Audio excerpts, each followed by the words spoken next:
The Uyghur bill, which passed by 407 to 1 in the Democratic-controlled House, would require the US president to condemn abuses against Muslims and call for the closure of mass detention camps in the northwestern region of Xinjiang. We are sending a message to Beijing. America is watching, and we will not stand silent. This legislation helps uncover the truth. The bill calls for sanctions against senior Chinese officials who it says are responsible. It specifically targets this man, Chen Chuan-guo, a top Xinjiang official said to be the architect of the Muslim camps. The bill could also ban the export of items to China that can be used for surveillance of individuals. Just last week, Donald Trump signed into law legislation supporting anti-government protesters in Hong Kong. China retaliated with a ban on military visits by the US to Hong Kong and sanctions against several American NGOs.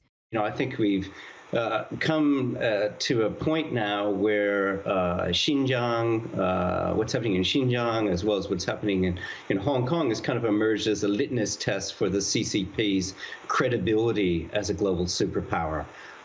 So it does send a very important message to the world. And while you arguably could say that the moral authority of the United States has certainly declined under President Trump, I think the U.S. still has a very important role to play in terms of global values leadership. Beijing remains defiant that the US should stop meddling in its affairs. We want to sternly warn the US that the Xinjiang issue is wholly part of China's internal affairs and we will not let any foreign country interfere. China has consistently denied any mistreatment of Uyghurs and says the camps are providing vocational training.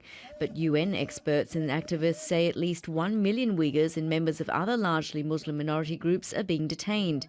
The wider Uyghur community have welcomed the new bill. It's very good news for Uyghur community in Australia and around the world. So that means our human rights issues getting attention, at least from USA. The bill now has to be approved by the Senate before being sent to Mr. Trump. Yvonne, Yong, ABC News.